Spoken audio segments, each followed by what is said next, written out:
My name is Vicki Stokes, and my Moscow chapter is chapter 4, and it's titled The Corner, Life on the Street. I'd like to begin with a few statistics. The book covers the Eastern District of Baltimore and has approximately 45,000 residents with about 20,000 arrests per year. Most arrests are drug-related, and there is a revolving door of the criminal justice system. 80% of homicides are drug-related, but however, the police rarely witness any actual drug deals. More than 10% of the men in the district are murdered before the age of 35. I'd like to talk briefly about the social disorganization theory, which I think is covered quite a bit in this book. Again, there are three factors that are characterized in the neighborhoods with high rates of delinquency, and those are poverty, population turnover, and racial ethnic diversity. I want to mention briefly of the density, the poverty, the mixed land use, the transient population, and the dilapidation of many of the buildings and the neighborhoods that are covered in this book. These are the type of issues that cause some of the social disorganization in these types of neighborhoods. There's often a sparse friendship network because generally the people do not get very close and therefore do not develop friendships, and oftentimes do not have a very high organizational participation when it comes time for crime management. There's also a lot of unsupervised peer groups in these neighborhoods. There's also a lot of physical disorder, meaning that there's a lot of litter, graffiti, broken windows. There's just a general lack of social cohesion. Going back to the chapter 4, when there is drug activity, a citizen will oftentimes call 911. A police car will come to the scene, the drug activity will stop, people will walk away, and nothing is really done about the situation. Really, in fact, all the police want is to be either feared, respected, or just simply obeyed. When an arrest is made, it's usually done for either loitering, obstructing the sidewalks, or for disruptive behavior. In a high drug neighborhood, each of the blocks is generally a four-pronged setup. There are the dealers, the customers, the addicts, and the police. In each of the blocks, there is what is termed the shops. These are the street-level drug operations. In each of these operations, the drugs and the money are kept separate. These shops are generally open from about 8 in the morning till evening time. And these drug dealers oftentimes come from different neighborhoods, and they will oftentimes either rent a space or find a stash house of some kind where they can hide their stashes away from the particular selling quarter. The sales of the drugs will oftentimes occur on public streets with easy access to the shop and where they can easily walk away. When an arrest is made, it only closes down the shop for a few hours at most, and then the business opens back up and business as usual again. A lot of times people open up these businesses to simply support their own habit. Only about 4% of the drug dealers open these shops for profit. As far as guns are involved, 1/3 to 1/2 of juvenile drug sellers actually carry guns. 31% of arrested gang members do carry guns. Now, when asked if it's okay to shoot someone who has disrespected you, 9% agree that it's okay. 21% of drugs sellers agree that it's okay, and 34% of gang members agree that it's okay. But curiously, there's no association between drug users and guns. So I'd like to mention briefly the deviant behavior. When you're talking about drug selling, this all comes back to the deviant behavior of the individuals. And again, deviant behavior is learned. It's learned within intimate groups. It's learned techniques. There's also generally motives, and then the attitudes and beliefs of the individuals. There is oftentimes a balance of anticipated and actual rewards and punishments. The level of rewards and punishments is what's going to predict the continuation or the escalation of the behavior. Now, the young children that get involved are going to learn this behavior through the imitation of the modeled behavior of the older individuals involved. Going back to the shops, there are 5 distinct jobs or positions within the shops. The lowest level are the lookouts. They are the ones that will alert the other individuals of the police.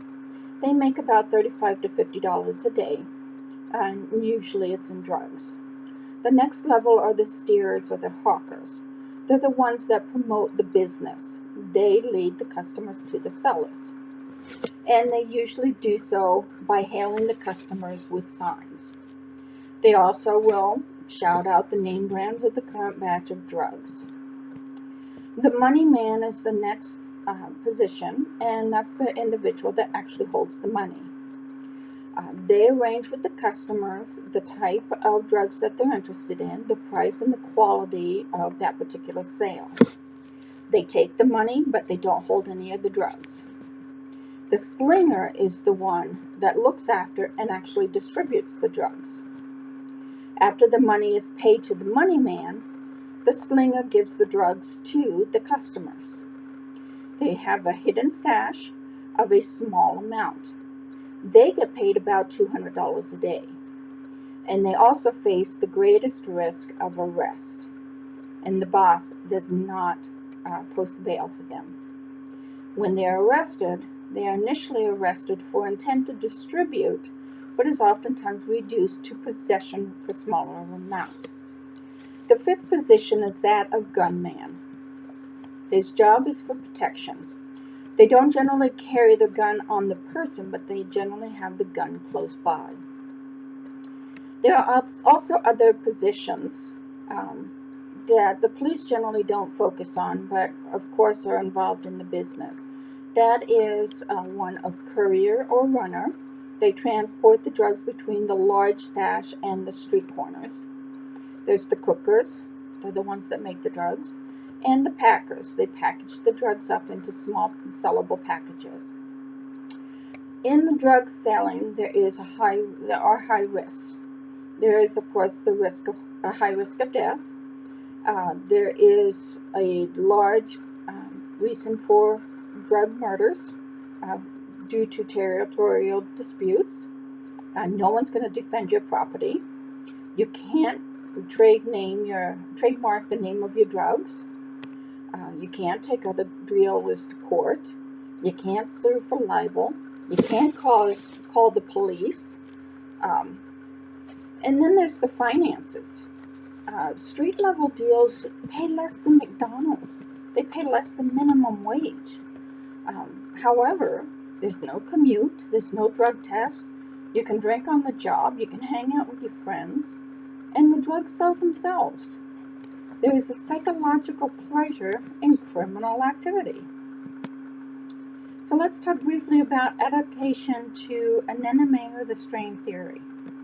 In this particular situation, I'm thinking innovation, which is the adaptation for those who have accepted the cultural goal of success or wealth but are trying it via illegitimate means. In these neighborhoods, these individuals accept and acknowledge that the goal for the average American is for wealth and financial stability, but in their situation, in their neighborhood, they just can't gain it by the normal means, so they're going by illegitimate means, which is the selling of the drugs.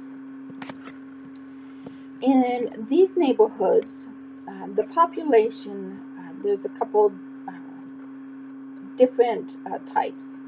There are the dealers. Generally, the dealers are local. And in this particular district, which is the Eastern District of Baltimore, the dealers in this district are almost exclusively African American. The consumers, however, are mostly white people, and they're very conspicuous. They generally come from outside of the district, and they do that because generally the drugs within this district are pure. When they do come into this district, they're going to come with a friend, usually in a beat-up vehicle, and they're usually going to have a black addict with them in the car who's going to do the deal for them. Some general information about the drug dealing organization is the gangs tend to be, in this particular neighborhood, the gangs tend to be smaller and less organized. There is generally a disorganized crime network which contributes to the violence. The organizations tend to operate without gang names, clothes, or colors. The mid-levels will re-up the corner dealer's stash.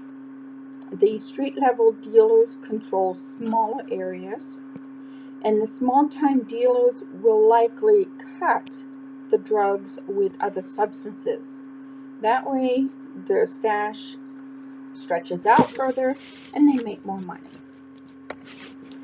Most illegal drugs are sold peacefully and privately among middle-class suburbanites. Violence stems from deals in urban locales. And dealings defined by three traits: outdoor selling, profits based on high volume, and violence. Let's talk a little bit about the untouchables, the police and drugs and police corruption. There's always the temptations. Drug dealers hold hundreds and thousands of dollars in cash. Police routinely face opportunities for quick and illegal personal gain. Robbed drug dealers can and will call internal affairs. Officers usually are ratted out by criminals, and when a cop is dirty, there is inevitably a drug connection. However, police culture is not corrupt. The vast majority of officers are clean. Seized drugs and money are kept in one's pocket before being submitted, and honest mistakes are made. Drugs are put in the wrong pocket, something could fall out, or simply forgot to be submitted. Officers do search the car at the end of the shift, but many residents believe police are corrupt. Then there's the issue of snitching. Communications relationships are poor. Most people have a desire to remain anonymous due to common sense and fear. The system of justice depends on the willingness of victims and witnesses. No witness means no conviction. Witness protection is minimal and relocation is impractical. There is a no snitching campaign. However, when witnesses get killed, people keep quiet. Even without risk, there is little incentive to testify. So let me mention briefly the theory of anonymity, which is a state of normlessness where society fails to effectively regulate the expectations or behaviors of its members. It occurs when aspirations are allowed to develop beyond the ability of fulfillment. They aspire to achieve only what is realistically possible for them to achieve. In this particular neighborhood, they aren't able to achieve what they really want to achieve. Therefore, they are in a state of normlessness. They are not able to regulate the behavior of the members because the members can't achieve what it is that they realistically want to achieve. So the norms are out of whack in this particular case. The police perspectives are that there is a victimless nature of drug crimes. There are diverse opinions about drugs. However, they feel that there is, by arresting someone, they are sending a message to the rest of the neighborhood. And I'd like to close with this final statement, which is coming out of the book. We can't do anything. Drugs were here before I was born, and they're going to be here after I die. All they pay us to do is to herd junkies. Thank you.